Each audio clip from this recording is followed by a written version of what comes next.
Bismillahirrahmanirrahim. Assalamualaikum warahmatullahi wabarakatuh.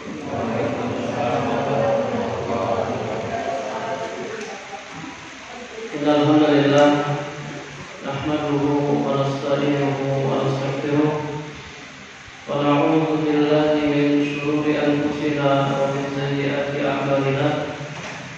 May yahdihillahu fala mudilla lahu wa may yudlil fala hadiya lahu.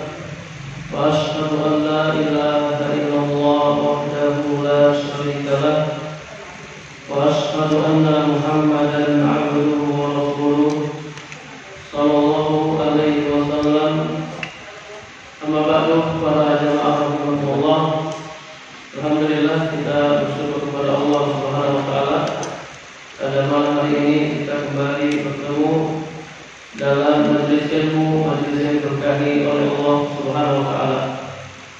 Kita akan melanjutkan kajian rutin kita, Mulakhas Fiqih, ya ringkasan fikih karya Dr. Shalih bin Fauzan bin Abdullah Al-Fauzan hafizahullah taala. Kita masih membahas kitab shalah, babun fi adabil masjid ila sholat, bab adab-adab perjalanan menuju sholat. Para jamaah rahimahullah, kita sangat butuh untuk mengetahui adab-adab yang disyariatkan sebelum sholat.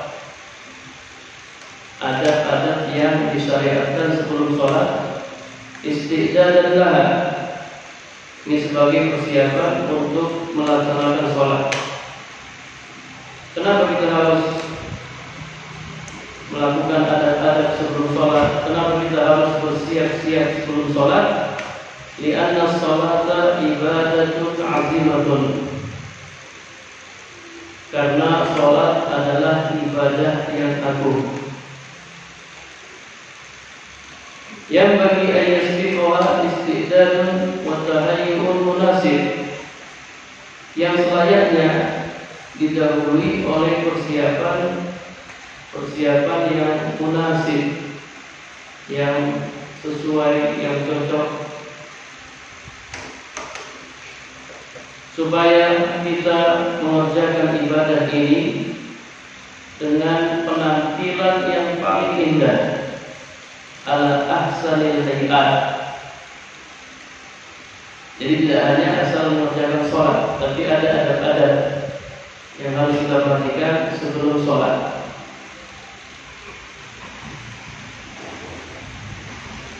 Baik, di antara adab berjalan menuju sholat, fa idza masyaita ilal masjid litu'addiya sholat ma'a jama'atil muslimin faliyakun dzalika bisakinatin wa waqar. Perhatikan para jamaah rahimakumullah, apabila kita pergi ke masjid untuk mengerjakan sholat berjamaah, maka hendaklah kita berjalan dengan sakinah dan waqar. Apa makna sakinah? Tumakninah wa ta'anni fil masyi, tenang dan pelan-pelan ketika berjalan. Jadi tidak tergesa-gesa, tidak lari-lari. Ya, karena sebagian orang lari-lari kemudian masuk masjid was-wasan, Allahu Akbar.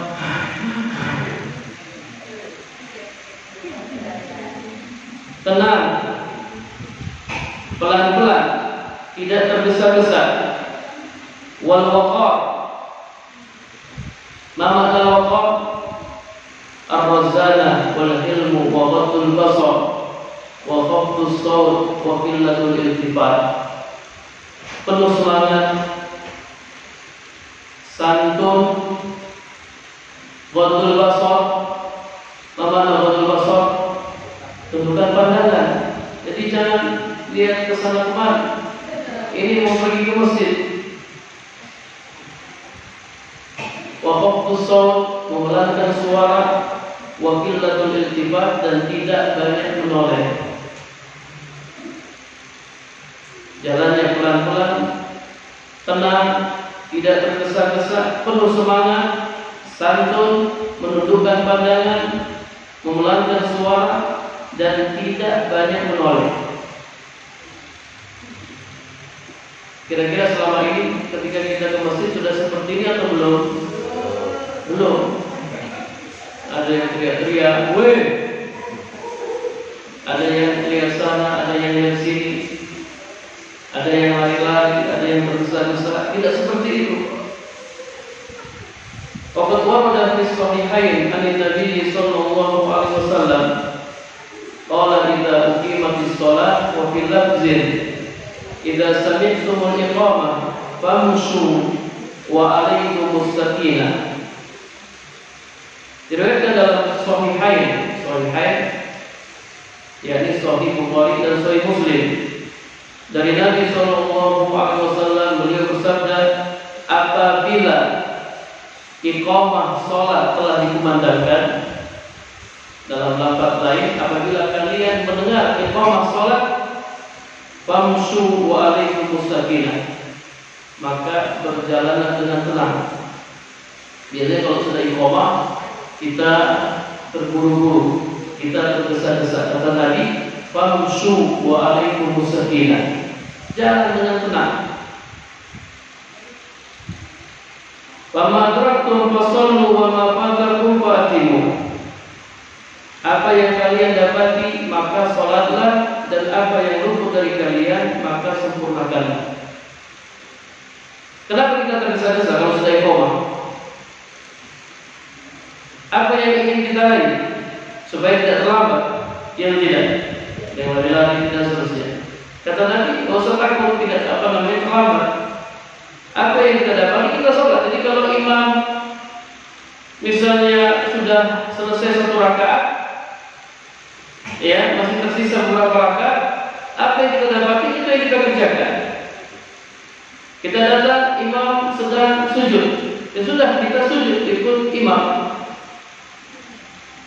Dan apa yang luput dari kita, fatimu, maka sempurnakanlah.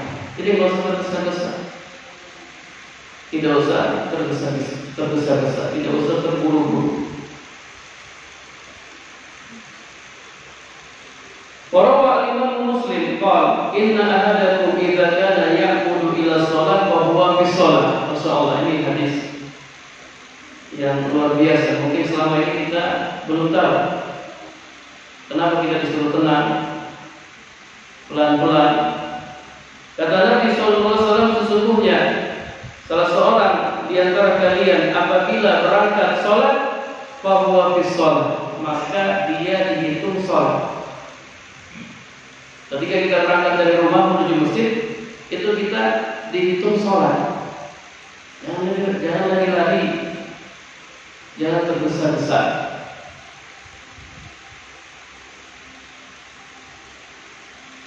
Ya, jadi kita yang sudah tahu, kita kasih tahu kepada orang-orang yang belum tahu.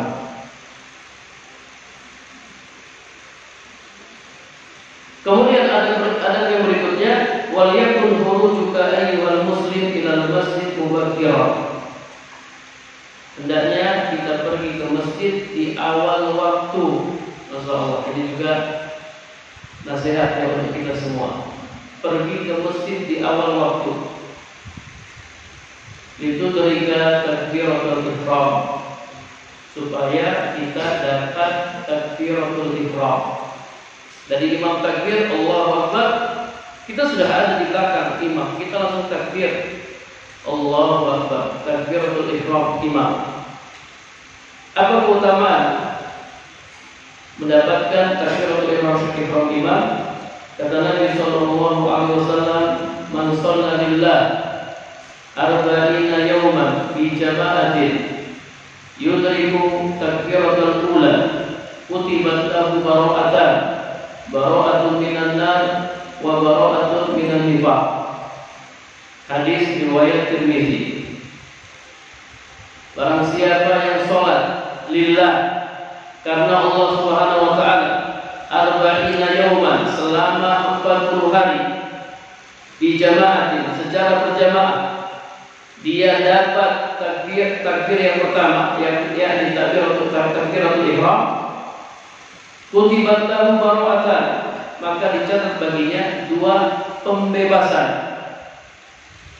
bara'atun minan nar wa bara'atun minan nifaq, pembebasan dari api neraka dan pembebasan dari kemunafikan. Berapa hari? 40 hari. 40 hari, jadi tidak bolong-bolong ya. Kalau mau dapat keutamaan ini tidak bolong-bolong. Di 40 hari berturut-turut sholat 5 waktu, dia dapat takbiratul ihram imam. Dia akan dibebaskan dari neraka dan dibebaskan dari kemunafikan. Ini bukan orang munafik. Orang munafik itu biasanya lambat-lambat, malas dia. Berangkat sholat malas, kemudian lambat-lambat sholat cepat-cepat.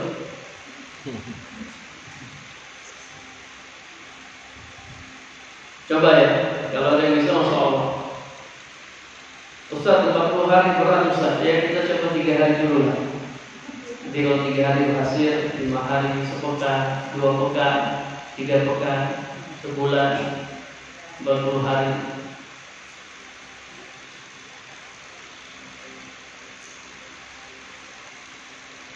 Wa tahduru shalah ma'al jama'ati min awwaliha, dan menghadiri sholat berjamaah dari awal. Para jamaah rahimahullah, nanti kita akan lewat sirat ya, di hari kiamat kita akan lewati jembatan yang sangat tipis, lebih tajam dari pedang, lebih lembut dari rambut. Kemudian ada pengait-pengait yang siap mengait kita, kemudian dilemparkan dalam neraka. Jembatan yang sangat tipis antara neraka dan surga. Orang-orang yang cepat lewatnya, ada yang seperti kilat, ya, ada yang seperti kuda yang berlari, seperti onta dan seterusnya. Itu mereka bisa cepat lewat karena ketika mereka di dunia, mereka bersegera melaksanakan amal soleh. Segera datang ke masjid, mengerjakan sholat dari awal, nanti akan cepat lewat, langsung sampai.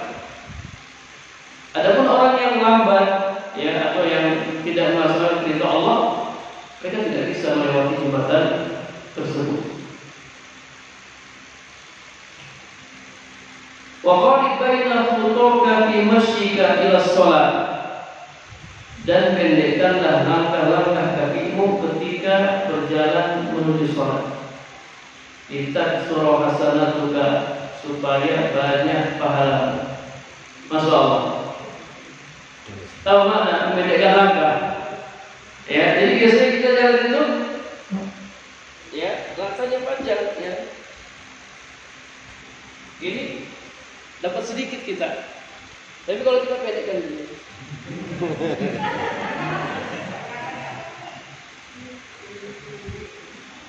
Jadi dapat banyak pahala. Kita lihat hadisnya. Wa fi sahihain an-nabi sallallahu alaihi wasallam annahu qala, Nabi sallallahu alaihi wasallam bersabda di dalam hadis riwayat Bukhari dan Muslim, "Idza tawadda'a ahadukum fa ahsana al-wudu, thumma kharaja ila al-masjid, la yukhrijuhu illa shalah." Apabila salah seorang di antara kalian berwudu, kemudian dia perbagus wudunya, dia sempurnakan wudunya, lalu dia keluar pergi ke masjid, dia tidak keluar kecuali untuk sholat, lam yahtu khutwatan illa rufi'at lahu biha darajah, tidaklah dia mengayunkan satu langkah kakinya kecuali diangkat baginya 1 derajat, wa huttat anhu biha khati'ah, dan dihapus dia darinya 1 kesalahan. Semakin banyak ya langkah kaki kita, maka semakin banyak pahala yang kita dapatkan di sisi Allah. Jadi ini 1 derajat, ini 1 kesalahan dihapus, 1 derajat lagi, 1 kesalahan dihapus. Terus ya semakin banyak pahala dan semakin tinggi derajat. Beda kalau begini ya. Ya, dapat juga tapi sedikit. Ada yang rumahnya dekat masjid. Ya, dia muter dulu ya. Ketika ke masjid, dia muter dulu. Ya, dia dapat banyak pahala. Tidak apa-apa. Tapi jangan sampai terlambat.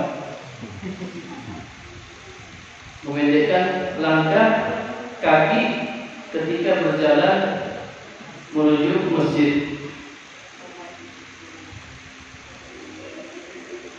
Ini yang paling paling siapa? Orang tua ya. Orang tua itu jalan pelan, tenang. Kemudian juga ya kakinya pendek, ya pelan-pelan dia. Sampai di masjid imam sudah salah. Karena terjadi di awal waktu. Kemudian fa idza wasalta babal masjid faqaddim rijlakal yumna inda dukhul wa qul bismillah a'udzu billahil azim wa biwajhihil karim wa sultanihil qadim minasy syaithanir rajim. Allahumma shalli ala Muhammad, Allahumma ighfir li dzunubi waftah li abwaaba rahmatik. Jika sudah sampai di pintu masjid, maka dahulukanlah kaki kanan ketika masuk masjid dan bacalah doa masuk masjid. Apa doa masuk masjid? Allahumma ftahli abwaaba rahmatik. Itu yang versi pendek, ada versi panjangnya. Jadi kata tulis bismillah a'udzu billahil azim wa biwajhihil karim wa sultanihil qadim minasy syaithanir rajim. Allahumma shalli ala Muhammad, Allahumma ighfir li dzunubi waftah li abwaaba rahmatik. Ini yang panjang. Dengan nama Allah, aku berlindung kepada Allah yang Maha Agung. Wa biwajhihil karim, dengan wajahnya yang mulia, wa sultanihil qadim, dan kekuasaannya yang Maha terdahulu. Minasy syaithanir rajim, dari setan yang terkutuk.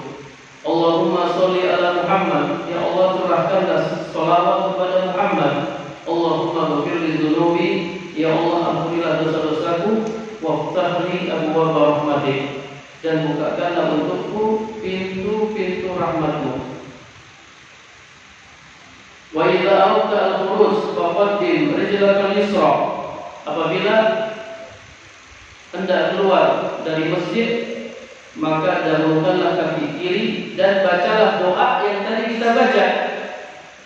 Hanya saja waftah li abwaaba rahmatik kita ganti dengan waftah li abwaaba fadlik. Bukakanlah untukku pintu-pintu karunia. Jadi kita baca bismillah a'udzu billahil azim wa biwajhihil karim wa sultanihil qadim minasy syaithanir rajim. Allahumma sholli ala Muhammad, Allahumma ighfir li dzunubi waftah li abwaaba fadlik. Bukakanlah untukku pintu-pintu karunia. Karunia di sini maksudnya rezeki. Kenapa ketika kita masuk masjid kita meminta waftah li abwaaba rahmatik, bukakanlah untukku pintu-pintu rahmatmu. Ketika masuk masjid kita minta dibukakan pintu-pintu rahmat. Ketika keluar masjid kita minta dibukakan pintu-pintu rezeki. Kenapa? Wa dzalika li anna al-masjid mahalur rahmah. Karena masjid itu tempat rahmat. Masjid ini tempat rahmatnya Allah Subhanahu wa taala. Adapun di luar masjid mahal rezeki, itu tempat rezeki.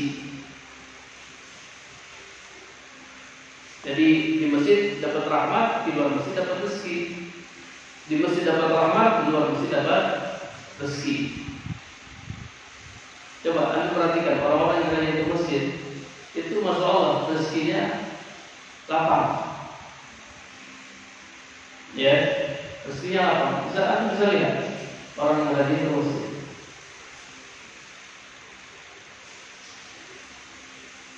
Wa idza dakhalta al-masjid fala tajlis hatta tusalli rak'atain tahiyatul masjid. Ketika masuk masjid, maka jangan langsung duduk. hingga sholat 2 rakaat, yaitu sholat tahiyatul masjid. Masuk masjid, sholat 2 rakaat dulu. Sholat apa? Sholat tahiyatul masjid. Liqaulihi sallallahu alaihi wasallam, "Idza dakhala ahadukumul masjida fala yajlis hatta yusalli rak'atain." Berdasarkan sabda Nabi sallallahu alaihi wasallam, apabila kalian masuk masjid, maka janganlah duduk hingga sholat 2 rakaat. Jadi sholat tahiyatul masjid ini sangat ditekankan. Pernah suatu ketika Nabi sedang berkhutbah, khutbah Jumat. Tiba-tiba datang ini orang. Dia langsung duduk. Dia tidak sholat tahiyatul masjid. Kemudian Nabi hentikan khutbahnya. Nabi mengatakan, "Kum, sholli rak'atain." Bangun, berdiri, sholat 2 rakaat. Sholat tahiyatul masjid ini sangat ditekankan. Kapan saja kita masuk masjid, sholat tahiyatul masjid. Walaupun di waktu-waktu terlarang. Nanti kita akan bahas. Ada waktu-waktu terlarang sholat sunnah. Namun tidak semua sholat sunnah dilarang. Ada sholat sunnah yang dibolehkan. Di antaranya sholat tahiyatul masjid. Sholat untuk menghormati masjid. Kalau sholat id, misalnya kita sholat id di lapangan, tidak perlu sholat tahiyat lapangan ya. Kecuali kalau kita sholat id di masjid, mungkin karena hujan dan yang lainnya, kita sholat id di masjid, maka ketika masuk masjid sholat tahiyatul masjid. Adapun di lapangan, ya tidak perlu kita sholat tahiyat lapangan. Summa tajlisu dan tajlisu sholat, wal takun hala julusika fil masjid lintidhari sholat mustaqilan bi dzikrillah wa tilawatil Qur'an. Kemudian duduk menunggu sholat. Setelah selesai tahiyatul masjid, duduk menunggu sholat, dan hendaklah ketika kita duduk menunggu sholat, kita disibukkan dengan zikrullah, zikir kepada Allah, wa tilawatul Qur'an, membaca Al-Qur'an, wa tajannubi al-abasi, dan menjauhi perbuatan sia-sia. Ya, diantaranya seperti tasbihil asabi, menganyamkan jari jemari. Seperti ini, tidak boleh ya. Ketika menunggu sholat, tidak boleh ya kita menganyamkan perbuatan ini jari jemari, menyalipkan ya jari jemari. Waqad warada an-nahyu anhu fi haqqi muntadhiris sholat. Nabi SAW melarang orang yang menunggu sholat untuk menganyamkan jari-jari tangannya. Beliau bersabda, "Idza kana ahadukum fil masjid fala yushbikanna fa inna tashbika minasyaitan." Apabila salah seorang di antara kalian di masjid yang sedang menunggu sholat, maka janganlah dia menganyamkan jari-jari tangannya, karena menganyamkan jari-jari tangan ketika menunggu sholat minasyaitan, itu dari setan. Baik, gimana kalau kita tidak sedang menunggu sholat? Jadi kita di masjid, tapi kita tidak sedang menunggu sholat. Ya mungkin sedang rapat ya di masjid dan yang lainnya. Kalau kita tidak sedang menunggu sholat, maka tidak mengapa kita menganyamkan jari-jari tangan. Jadi larangan sini khusus ketika menunggu sholat. Karena Nabi SAW pernah menganyamkan jari-jari tangannya ba'da masalah minas sholat, setelah beliau salam dari sholat. Beliau tidak sedang menunggu sholat. Baik, berarti para jemaah, perhatikan ketika khutbah Jumat, itu kita sedang menunggu sholat, maka para jemaah boleh gini, ya tidak boleh begini, tidak boleh. Itu sedang menunggu sholat Jumat. Sebagian ya orang yang perhatikan, ada yang begini, dia sambil tidur. Ini tidak dibolehkan. Dan yang lain menganyamkan jari-jari tangan ketika kita sedang menunggu sholat. Ustaz, boleh nggak kita sambil lihat HP ketika sedang menunggu sholat? Ya tergantung apa yang antum lihat. Kalau antum lihat Al-Quran, ya aplikasi Al-Quran, membaca Al-Quran, tidak mengapa, bagus. Ya tapi kalau antum lihat YouTube, ya ada yang nonton, sambil nonton lah, ya. Nunggu komat, nonton yang sia-sia. Ya tutup. Bahkan di sebagian masjid para jamaah itu ya ada pernah ngisi di sebagian masjid itu buka HP ketika menunggu sholat itu aib, ditutup oleh jamaah. Padahal ada sedang membaca Al-Quran. Ya ada yang Ustaz, daripada nanti kita suudzon baca Al-Qurannya jangan pakai Ustaz, pakai mushaf. Ini ada mushaf. Ya, jadi sibukkan diri berdoa, masalah berdoa. Doa antara azan dan iqamah mustajab, dikabulkan oleh Allah Subhanahu wa taala. Tidak ditolak oleh Allah Subhanahu wa taala. Berbanyak doa bainal azan wal iqamah, antara azan dan iqamah. Kemudian fi hal intizarika shalah fil masjid la tafut fi ahaditsid dunya. Ketika sedang menunggu sholat di masjid, jangan sampai tenggelam dengan pembicaraan dunia. Liannahu ruwiya fil hadis anna dzalika yaqulul hasanat kama taquluna al-haqqah. Karena hal itu ya sebagaimana disebutkan dalam hadis bisa memakan kebaikan-kebaikan sebagaimana api memakan kayu bakar. Tenggelam dalam pembicaraan dunia. Ada yang bicara politik, masalah rame ya, sebelum sholat bicara politik, kemudian debat satu sama lain. Ada yang memuji saudara yang lebih parah lagi ya, gibahin orang. Ini sedang menunggu sholat jadi bukan zikir yang dibaca, gibahin orang, gunjingin orang. Iya, iya ibu-ibu.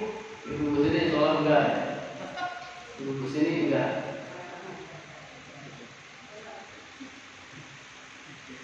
Waqad warada fil haditsil akhar anna al-'abda fi sholati ma dama yantaziru shalah. Disebutkan dalam hadis yang lain, seseorang ketika dia sedang menunggu sholat, dia dihitung sholat. Ketika kita menunggu sholat, ini kita sedang menunggu sholat isya, ini kita dihitung ya sedang sholat. Wal malaikatu tastaghfiru lahu. Para malaikat memohon ampun kepada Allah untuknya. Jadi selama kita duduk ini, para malaikat memohon ampun kepada Allah untuk kita semua. Fala tufarrid ayyuhal muslim fi hadzal thawab wa tudhihu bil abasi wal istighal bil qil wal qal. Maka kita jangan sepelekan ya pahala ini, kita jangan sia-siakan dengan melakukan perbuatan yang sia-sia, dengan menyibukkan diri dengan qil wa qal ya katanya dan seterusnya. Memang kajian pada malam itu paling pas ya. Karena banyak pahala yang kita dapatkan. Buat pahala kajian, dapat ilmu. Kemudian kita menunggu sholat di antara isya dan maghrib. Dulu ada tetangga anak itu selesai sholat maghrib dia tidak mau langsung pulang, dia tunggu dulu di masjid. Dia tahu hadis ini, dibaca hadis ini, dia ingin amalkan hadis ini, dia ingin dapat pahala. Orang yang menunggu sholat itu seperti orang yang sholat. Wa idza uqimatis shalah faqum ilaiha inda qaulil muadzin qad qamatis shalah. Apabila iqamah salat telah dikumandangkan, maka bangkitlah, berdirilah ketika muadzin mengucapkan qad qamatis shalah. Jadi kita duduk di masjid menunggu salat, kemudian iqamah dikumandangkan. Kapan kita berdiri? Ketika muadzin mengucapkan qad qamatis shalah, karena ini yang diperintahkan oleh Nabi. Walaupun jika muazin Allahu akbar Allahu akbar asyhadu an la ilaha illallah, ketika muazin memulai iqamah salat kemudian kita langsung berdiri, tidak mengapa, la ba'sa. Namun yang paling utama itu berdiri ketika muazin mengucapkan qad qamatis shalah. Ada idza kana al-ma'mum yara al-imam. Ini dilakukan apabila makmum melihat imam. Wa in kana la yarahu halal iqamah fal afdal alla yaquma hatta yarah. Jika makmum tidak melihat imam ketika sedang qomat, maka yang paling utama dia tidak bangkit sampai dia melihat imam. Ya, kalau sekarang jarak azan dan qomat berapa menit? Kalau di sini berapa menit? 10 menit. Ya. Kalau dulu di masa Nabi, patokannya patokan qomat. Nah, imam datang, Nabi datang baru qomat dikumandangkan. Jadi diterapkan di sebagian pondok. Di imam datang baru qomat dikumandangkan. Ya, namun tidak mengapa kita pakai menit, ya, pakai waktu kalau sudah disepakati antara imam dan makmum, ya, dan jamaah, maka tidak mengapa. Para jamaah rahimakumullah, ihris an takuna fi shaffil awal. Hendaknya kita berusaha untuk sholat di shaf yang pertama. Masyaallah, sholat di shaf yang pertama. Nabi sallallahu alaihi wasallam bersabda, "Lau ya'lamun nas ma fil nida wa shaffil awal, thumma lam yajidu illa ayastahimu alaihi, lastahamu." Muttafaqun alaih. Seandainya, kata Nabi sallallahu alaihi wasallam, seandainya orang-orang mengetahui keutamaan azan, yang menjawab azan, dan shaf yang pertama, lalu mereka tidak mendapatinya kecuali harus melakukan undian, lastaham, niscaya mereka akan memilih untuk melakukan undian. Muttafaqun alaih. Hadis, ya, disepakati oleh Bukhari dan Muslim. Para jamaah rahimakumullah, mungkin di Indonesia kita belum merasakan bagaimana nikmatnya mendapatkan shaf yang pertama. Biasa aja karena kita terlambat pun sholat di shaf yang pertama.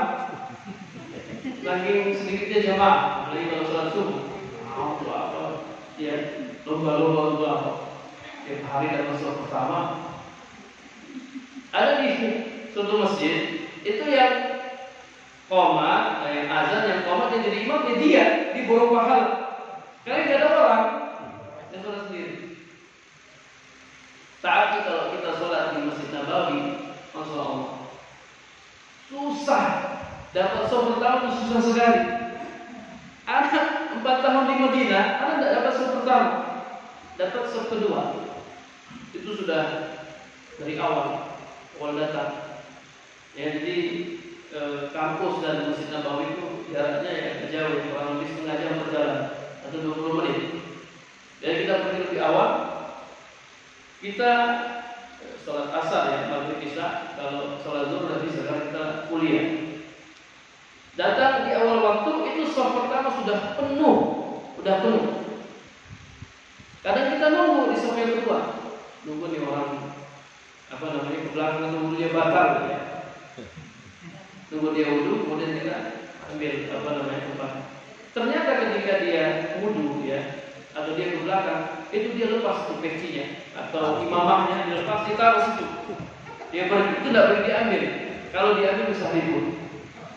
Ya, itu sudah walking tempat. Kita nggak dapat. Ya, lihat bagaimana orang berlomba-lomba untuk sholat di shaf yang pertama. Kalau di sana masalah sudah sekali.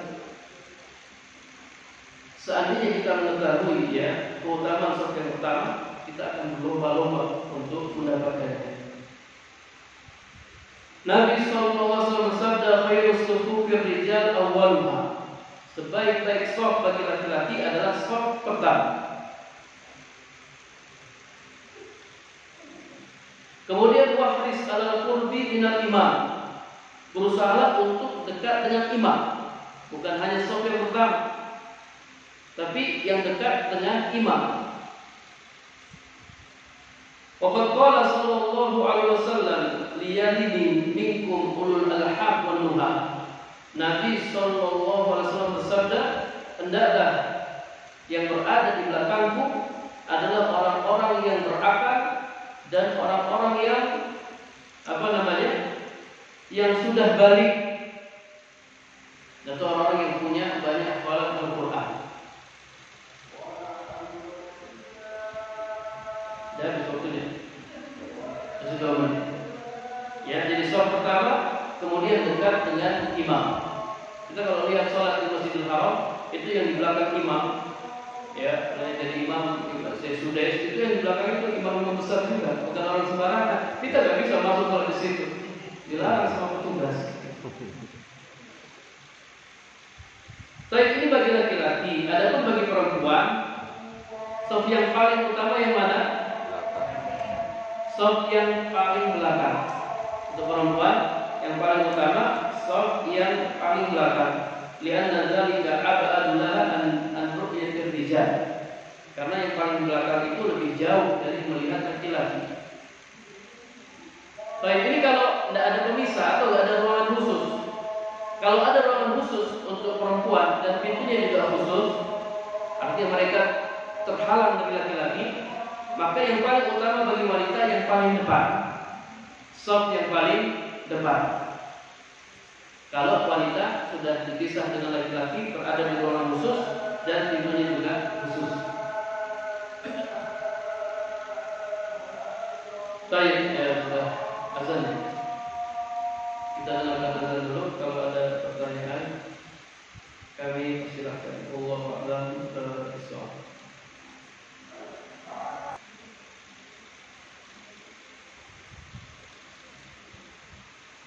Baik, para jemaah rahimahullah, berkaitan dengan saf yang pertama, ya, jadi kita hukumnya makruh. Kita mempersilahkan orang untuk sholat di saf yang pertama. Jadi misalnya kita di saf yang kedua, terus saf pertama itu masih kurang 1 orang, ya kita maju, kita jangan mengubah. Makruh hukumnya, makruh. Jadi tidak ada isah dalam masalah ini. Kita harus berlomba-lomba dalam kebaikan. Jadi tidak mengubah kita maju di saf yang pertama. Kalau kita mempersilahkan orang, hukumnya makruh. Tapi kemudian masih tersisa sedikit ya pembahasan yang cukup penting, yaitu berkenaan dengan taswiyatis sufuf, ya, meluruskan dan merapatkan shaf. Hendaknya imam dan makmum memperhatikan lurus dan rapatnya shaf, karena lurus dan rapatnya shaf itu termasuk kesempurnaan salat. Ya, misalnya lagi pandemi, ya, kita sholatnya lega. Alhamdulillah sini sudah rapat, ya, sebagian masjid Anda lihat sudah rapat, di masjid Anda juga sudah mulai rapat. Kalau seandainya, ya, nanti kita lakukan lagi, ya, karena ya mudah-mudahan tidak terjadi lagi, ya. Kalau seandainya atau di sebagian masjid yang masih rendah, itu tetap memperhatikan lurus. Jadi shaf itu harus lurus, walaupun rendah harus lurus, ya. Tapi kalau sudah rapat, maka ya perhatikan lurus kemudian rapat, lurus kemudian rapat. Bagaimana cara meluruskan shaf? Ingat, kaki kita kan beda-beda, ada yang panjang kakinya, ada yang pendek kakinya. Ya, apa yang dipatokan? Tumit. Ini dipatokan tumit kita. Ya, jadi takdiruha dengan meluruskan shaf itu dengan cara mensejajarkan pundak dan tumit. Kemudian rapat di sini, ya, iltisaq ba'dil makmumin bi ba'din, menempelnya sebagian makmum dengan sebagian yang lain. Jadi nempel, ya, jadi tidak tidak misah, tapi nempel supaya bersambung, kemudian juga celah-celah tertutup. Kita jangan biarkan setan masuk di antara celah-celah shaf. Ya, jadi jangan bilang wah ini ciri-ciri radikal ini kalau sholatnya rapat. Ya, Nabi yang suruh. Ya, Nabi yang suruh. Ada yang bilang tidak apa-apa direnggangkan saja, tidak apa-apa biar setan masuk ikut sholat. Memang setan masuk tuh gangguin kita. Ya, buat kita tidak khusyuk, bukan dia masuk dia ikut sholat. Mana ada setan ikut sholat? Ya, jadi jangan biarkan setan mengganggu kita. Kita tutup rapat. Kemudian ada ancamannya kalau kita tidak rapat, tidak lurus. Kata Nabi sallallahu alaihi wasallam, la tusawwunna sufufakum au liyukhalifanna Allahu baina wujuhikum. Hendaklah kalian meluruskan shaf kalian, kalau tidak Allah akan membuat wajah-wajah kalian berselisih. Apa maknanya? Kata para ulama, Allah akan membuat wajah-wajah kalian berselisih, yakni Allah akan menimpakan permusuhan, saling benci dan perselisihan hati di antara kalian. Karena perselisihan lahiriah adalah sebab perselisihan hati. Kita rapat ini supaya kita tidak berselisih, supaya kita tidak bermusuhan. Kemudian yang terakhir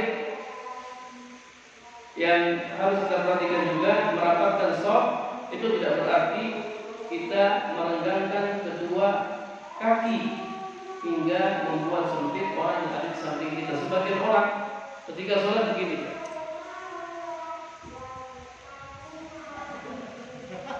ini juga tidak benar itu. Ya, jadi jangan terlalu jangan terlalu lebar. Kalau setiap orang lebar itu tidak nempel pundaknya.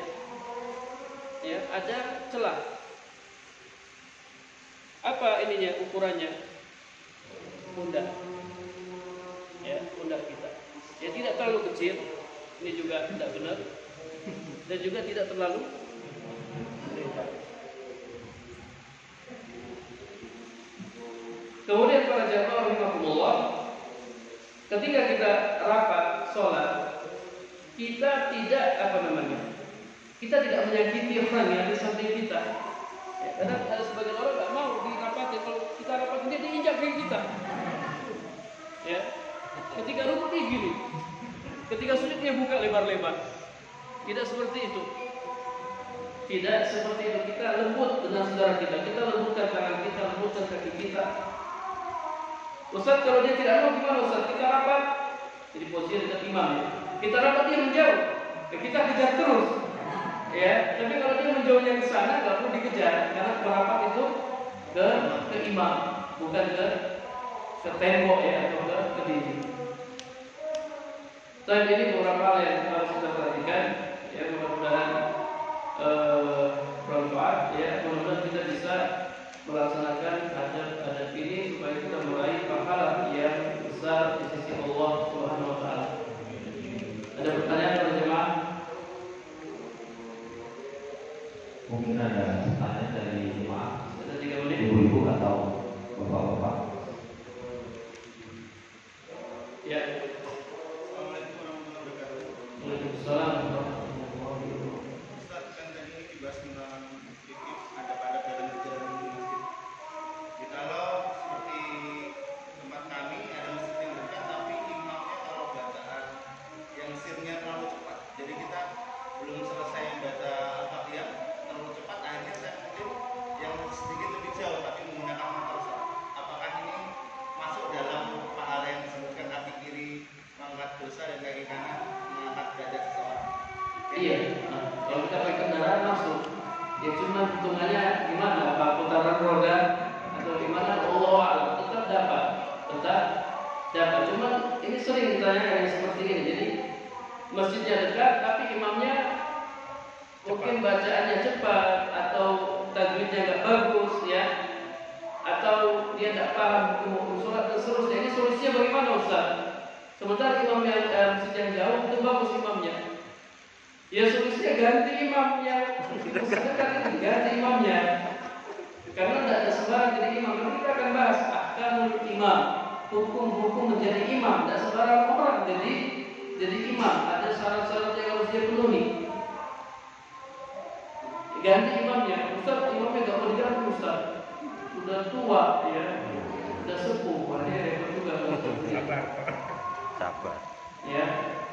Jadi selesai ganti imam, bicarakan lagi dengan takbir. Kita jangan sholat di masjid yang jauh. Ya. Kalau semua kayak kita sholat di masjid yang jauh, kesian masjid kita kan sepi, akan kosong. Orang yang wakaf itu kan dia kurang berpahala dan seterusnya. Jadi diganti imamnya. Kalau imamnya nggak mau diganti, saya nggak mau diganti. Oke, pelajari tajwid, ya. Pelajari hukum sholat, jangan masalah. Ya, karena kalau sholatnya salah bisa dapat dosa. Ditanggung itu dosa jamaah. Wallahu a'lam bishawab. Ya. Bagaimana sikap kita ketika menemukan makmum di samping kita ini terjatuh pingsan? Apa? Terjatuh pingsan ketika sedang Pingsan. Pingsan. atau sedang sakit gitu ya. Bagaimana pertolongan pertama yang kita lakukan? Baik, para jamaah rahimahullah. Jadi kalau kita dapati ya orang di sebelah kita pingsan, maka orang yang paling dekat yang menolongnya. Orang yang paling dekat yang menolong. Kita bisa sholat, tidak apa-apa nanti bergerak ada pembahasan, boleh bergerak dalam sholat. Jadi kalau masih memungkinkan kita menolongnya tanpa membatalkan sholat, kita tolong dia tanpa membatalkan sholat. Mungkin dia ngantuk, ya. Anda pernah lihat orang sholat Id, tiba-tiba dia jatuh, dia bangun lagi, jatuh lagi, dan dia ngantuk dia. Dari malam takbiran sampai subuh, kemudian sholat Idnya sambil ngantuk-ngantuk dia. Ya, jadi orang yang paling dekat menolongnya. Kalau memang tidak memungkinkan kecuali dia harus batalkan sholat karena ini mungkin berbahaya, maka dibatalkan sholat. Dia tolong orang tersebut, orang yang terdekat, orang yang paling dekat yang menolongnya. Allahu a'lam bishawab. Ini barangkali yang bisa kita bahas. Kita akhiri dengan doa kafaratul majlis. Subhanallah wa bihamdihi, asyhadu